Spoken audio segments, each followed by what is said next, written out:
Почитувани граѓани на општина Неготино, утре ден петок 26.6.2026 година, Советот на општина Неготино ќе има седница. Како прво, сакам да ви дадам информација дека овој досега е најнеписмениот совет во општина Неготино од 90-та година па наваќе. Треба да знаеме дека исто така треба по закон и по деловник за работа на Совет на општина Неготино 5 дена пред одржување на седница да го добиваме дневниот ред и материјалите за Совет на општина Неготино. Пред 5 дена добив по мејл исто, дневен ред, кој дневен ред се менја секоја ден. Вчера добив друг дневен ред, а до седница имаме уште 2 дена. И сега по кој дневен ред ќе работиме, не знам. До утре може и после и друг дневен ред да ни дадат. А на крајот материјали штурои. Кога одам во општина Неготино, администрацијата која е вработена во општина Неготино не знае дека е вработена за советниците на општина Неготино, да ги спремат седниците за Советот на општина Неготино, да му укажуваат стручна помош на советникот кој е во општина Неготино, да го спремаат за седница. Советникот нема своја канцеларија, да користи библиотеки во општината Неготино, да користи материјал кој е потребен за седниците или на Советот на општина Неготино. Тоа не се дешава, се прикриваат и не се дават информации. Граѓаните на општина Неготино, а посебно институциите во општина Неготино и во Република Македонија, треба да знаат каква седница ќе биде таа утре ден петок, која ќе се одржи. Општинската администрација не дава материјал, тоа е факт, каде имам барено и написано и на се. И на крајот само знаат да земат прековремени часови, дека работеле по 2.500 евра пари, а ние граѓаните треба да молчиме, а најмалку па јас како советник во општина Неготино. Зошто не се дава материјал? Тоа треба да кажат органите за прогон, како МВР во Неготино и другите институции, инспекторати, сите работи, тоа се премолчува. Од овој прес го повикувам МВР ОВР Неготино,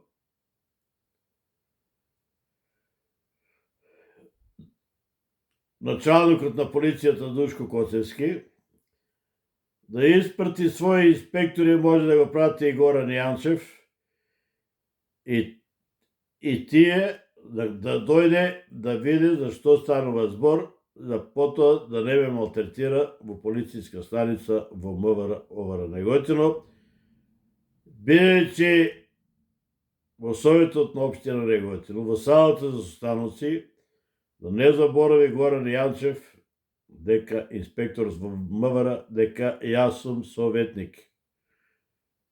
Тоа е највисока функција во една општина советник. Кој го разбира, разбира, кој не, не. Таму советниците во општина Неготино,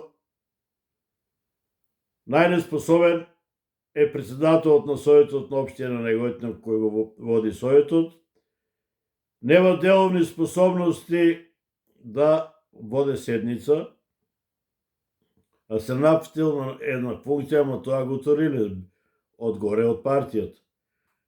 И другите коалиција за подобра Македонија, ја мислам дека нема ни еден деловно способен човек да биде председател на Совет на општина Неготино. Седниците ги воде градоначалникот на општина Неготино од неговата канцеларија и сето се одвива по телефони, се праќат пораки и така се одвиваат седниците спротивно на интересите на граѓаните на општина Неготино и на градот Неготино. се носат такви одлуки.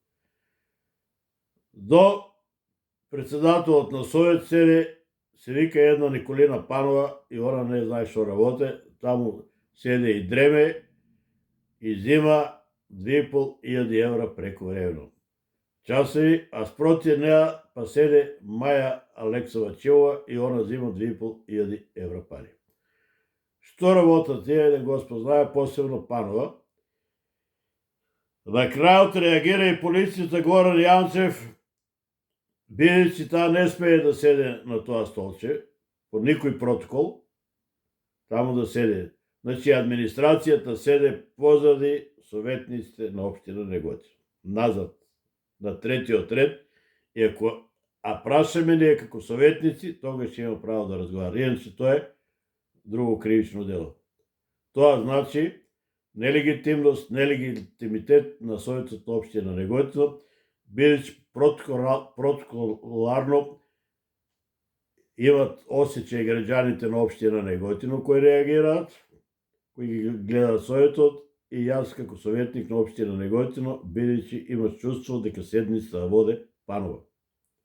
И господине инспекторе Јанчев, не знам што треба да го кажете на Панова, кој ги куца картичките, како има преку време на толку часови, а 100 пати имам поднесено пријава до вас и кога не бев советник, ниеднаш не дојдовте да ги исконтролирате што работат преку време. Во општина Неготино има над 30 луѓе, може и до 40, што работат преку времено од 3,5 до 20 часот. Кој граѓанин да го прашува да направиме анкета, секој ќе ви каже дека такво нешто нема. За време на работното место не е ставно, не па преку времено да работат. И уште една работа да појасниме, треба да знаеме, тука е инспекторот Никола Чапов не дошол ниеднаш да исконтролира, бидејќи по закон, а не смее, бидејќи така му е наредил.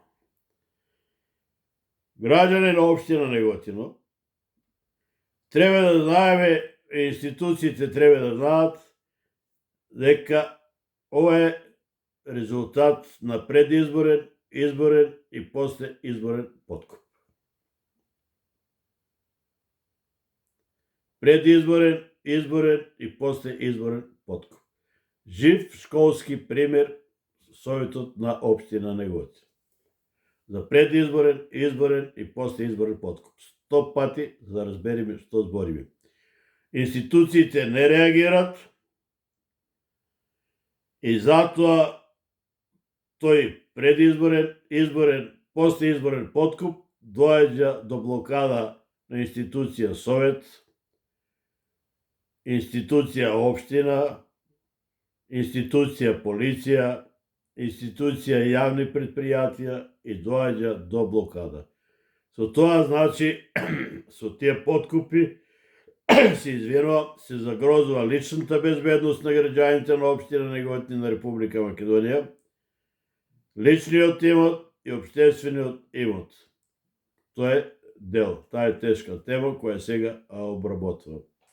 И на крајот на август или почеткот на септември ќе има трибина за предизборен, изборен и постеизборен подкуп, кој ќе го докажувам со материјални докази. Жив пример, со тоа нарушуваме и безбедноста на Европската Унија и на Обединетите нации. Тешка тема. Бидејќи, за да има локален економски развој на општина Неготино и здрава и чиста средина, кога ќе почнеме од Митре Ризов и кога ќе завршиме до 8-миот советник на Коалиција за подобра Македонија, тука нема напредок. Опозицијата е друга приказка, она е да критикува, а ние нити работиме по буџетски календар, нити по закон, нити по деловник за локална самоуправа. И ова треба да се позанимават инспекторите од МВР Неготино, ама Дуле Коцевски, Душко Коцевски, ја братче тебе те жалам. Од која причина, не од што те сожалувам, него од друга причина те жалам, бидејќи си влезен во осарникот во МВР Овара Неготино. Да почнеме, имаш инспектори кои работат во двата правца. Кога се поднесува кривична пријава против која е поднесена, на тие му даваат правна помош и тоа е факт. И ти прават хаос во полицијска станица Неготино. Имаш вработен во аналитика кој работи, дали има и безбеден сертификат, знаеме како полагаше, и тој работи во аналитика. Аналитика кој знае што значи во едно такво одделение да работиш. Тие ќе си правеле екипа во МВР Овара Неготино.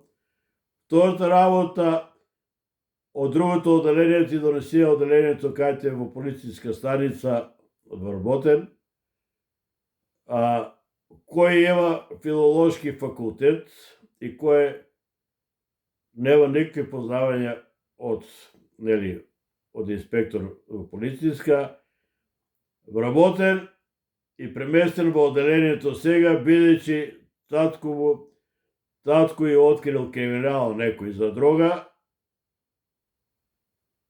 и полицијата МВР му должела него. Како може на еден криминалец полицијата да му должи, а има криминално досие, како му е избришано, кој знае.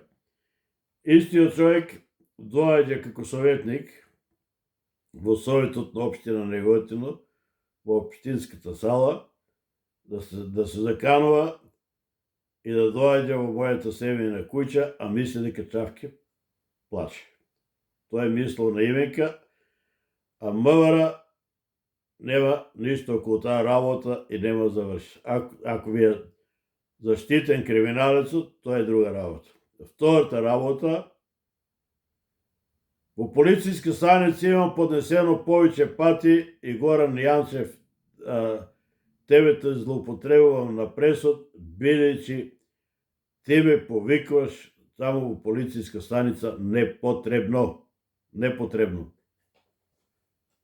Прво, не смееш да ме повикаш, имаш право на информативен разговор, ама не смееш да ме повикаш, бидејќи сум советник во општина Неготино и се што ќе направам во салата за состаноци во општина Неготино, тоа ми го дозволува законот.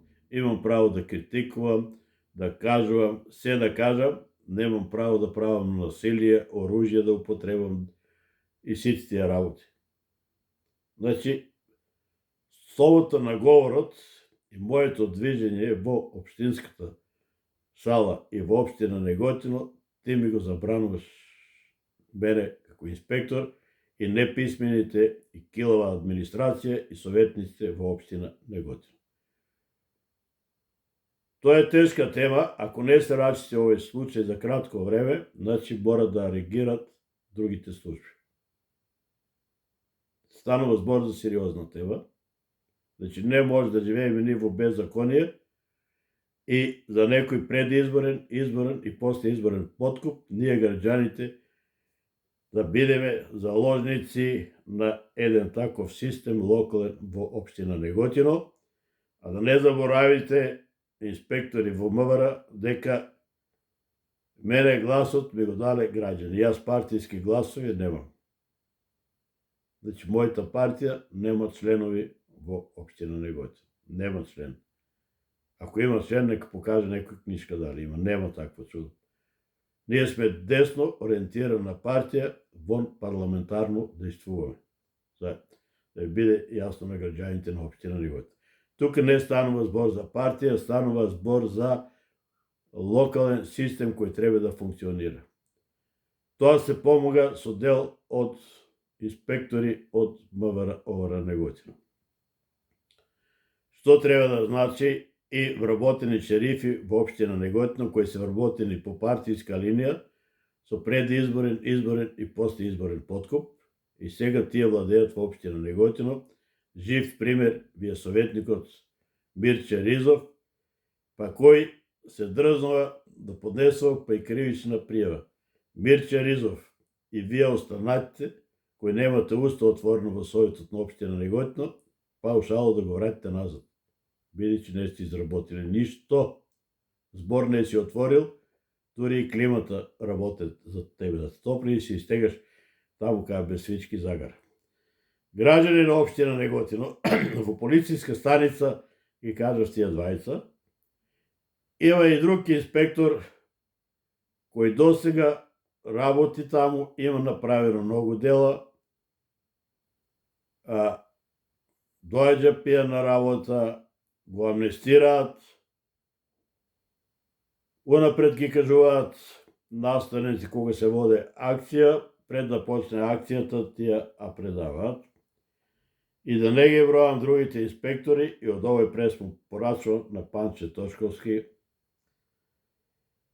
да му даде на началникот Душко Коцевски да направи добра екипа, добри луѓе кои не се подкупливи инспектори, има млади деца кои сакаат да се докажат, кои имаат завршено безбедносно училиште на факултетот во Скопје за безбедност, требат правници, требат инспектори за стопански криминал, не требат со филозофски факултет да бидат вработени и каша попара е полицијската станица. Таму е хаос. Таму се прави рекет на граѓаните во општина Неготино и на институциите. Како прво, што стана со прекупот и кирењето на каналот на А1 позад киното? Што направите вие инспектори? Што направите со кружниот тек на влезот општина Неготино? Што направите во центарот? Што направите со Пазар Дивоградба? Што направите со криминалот 8 ноември, детско игралиште, и да не ги бројам? А успеавте за една ден по наредба да направите и да го ускратувате правото на еден советник. Значи, треба во општина Неготино да влезат инспектори јаки, управниот инспекторат, прво МВР, за да види што станува со таа служба таму, кој материјал се прикрива. Значи, 100 пати ти напишу. Јанчев и тебе, оди да го донесиш конто 120 и 220, ке што имаш милионска сума во евра на криминал. Како успеа одма да ги повика сите советници против Љубете Велков, оти го бара документот. Значи, правникот Панова ако седе, што не ги донесе документи? Дај ми во конто 120, 220, граѓаните да го видиме криминалот. Ако не ти е јасно, да дојдам да ви појаснам на инспекторите во МВР. Значи, конто 120 и 220. Значи, таму има и подконта, некне има едно дете кое се вика Пере Трајков од село Војшанци, ја работен како социјален случај во општина Неготино. И на крајот не ми дава материјал мене како советник. А вие од МВР ви имам поднесено, вие молчите. Па 2 минути не требали сиците у шутка да биде завршен тој човек. По брза постапка се завршува. Знаеш што значи да прикриваш материјал и податоци на еден советник во општина Неготино? Или не ни е позната функцијата советник на општина Неготино? И другата работа, Пере Трајков од село Војшанци на совет на општина Неготино отворција седниста, таму книже криминал, сите групно ги книжамо и бараме ставките поединечно. Разбира дека на советникот не треба 7 му дај што ќе побара. Оти ја каква одлука ќе донесам, законита или незаконита? Или како Мирче од ВМРО и 8-те, што седат напред, уште не прочитано, сите дигат за, не знаеш што за. Утре на паркинг имаме состанок, точка на дневен ред и таа. Треба да му дајме 1 милион, 5 милиона денари, 100.000 евра за паркинзи, за да земат плата. Па зошто е паркинзи тогаш? Ја немам против луѓето ништо против паркинзи. Па ви реков, дај да ви го направам паркинзи. Трета работа, хаос во сообраќајот. Петта работа, советникот Сонја Ангелова, како ја вика таму, отпад направи горе, изборе, она па ги превраќа муцките за зелена површина уништила горе.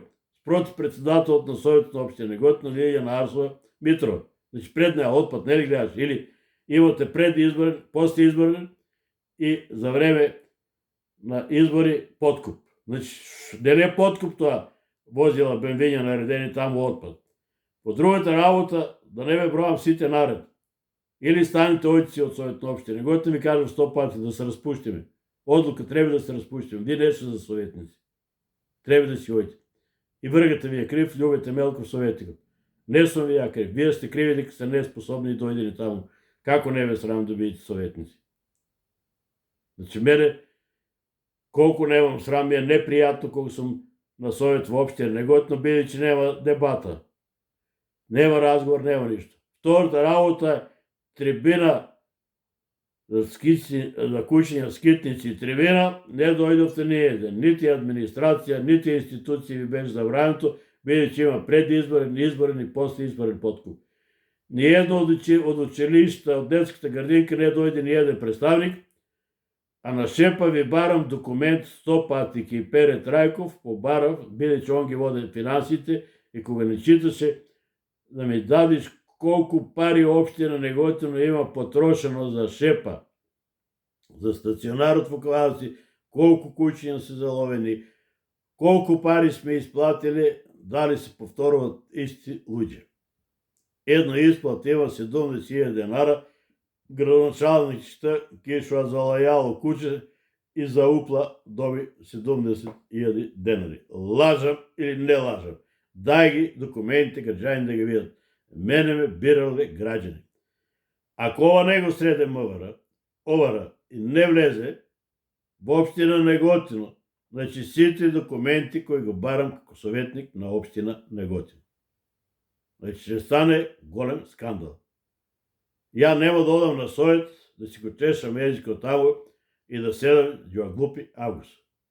Вие што седат таму и да го земат паушалот и да не знаат што гласат, нити ја разбират темата кучиња, скитници, нити детален урбанистички план разбират. Ништо, ама буквално ништо. Па за конта и за сметки, па да не збориме таму кај се трошат 5,5 милиона буџет на општина Неготино.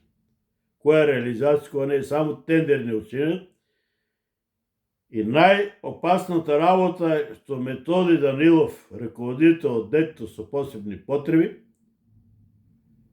оно е разбашарен сега заедно нели во некоја врска со градоначалникот на општина Неготино и сите проекти од кружен тек, еден, друг, трет, четврт, градски площад, пазар, сите тие работи, проценка он врши и се е кај него. И он е главен, каде Неготино го врати 100 години, она за Живков онаа со пари од джепот, и дето уште е на работа. Значи го штитат органите на прогон. Зошто? Бидејќи и на претходниот градоначалник, жена му, а запосли во финансијата, а работе таму и таму работе. Како на сите полицајци и началници, жените во општина Неготино работат. И сега истата ни праќа данок на имот да платиме кој е незаконит. Значи, направена е проценка, Методи која сака. И ја како советник сега треба да го гласам тоа. Како да го гласам? Значи, Јанчев дојдеш да се качиш горе. Да видиш, имаш пријава каде, зошто стои во фиокта во МВР. Има како се прави проценка на данок на имот на општина Неготино. На твојот личен имот и на мојот. И твојот, господине Јанчев, ако имаш имот, е незаконит. Кој изврши проценка на твоите кои колку пари кошта и од тоа треба да се плати 3%. Значи, званичен документ сум ти пратил дека проценка и барање се бара од Агенција за катастар на недвижности, бидејќи општина Неготино плаќа 15.000 евра по договор, тоа по закон. Не може од компјутерот на некој таму од општина Неготино. Граѓани на општина Неготино, има уште многу теми на кои треба да се разговара и ќе ги работиме една по една. Граѓаните мора да знаете се. Кај се трошат вашите пари за секој динар од општинското движење, до кај ќе дојдам до информации, мора да ви дам, како што кажав, тие се кријат. На седниците што се донесува, како се гласа незаконити одлуки, нелегитимни и тие имат нелегитимност и немаат легитимитет. Тоа е едната работа. Другата работа, како што кажав, да повторам уште еднаш, ќе ги добивате сите информации. Ќе биде поднесувано до институциите пријави да постапуваат. Сега, ако не постапуваат, значи ќе почнеме ние граѓаните, пак со иницијатива, со подписи, да тие инспектор, тие началник, тие вработен во општина Неготино, дека треба да одговара. Значи, не може буџетски пари на граѓаните од општина Неготино да се трошат. Граѓани на општина Неготино, да не го доложиме пресуд, доста го обтегнавме, скоро пола час. Бидете живи и здрави, а инспекторите, овие што ги набројав, да дојдат утре во 15 часот во салата за станоци на општина Неготино, имат право да присуствуват, да видат како изгледа една седница, дали има криминал или нема криминал, да се уверат на лице место и да видат кој ги куца картичките за прековремено и што работат прековремено.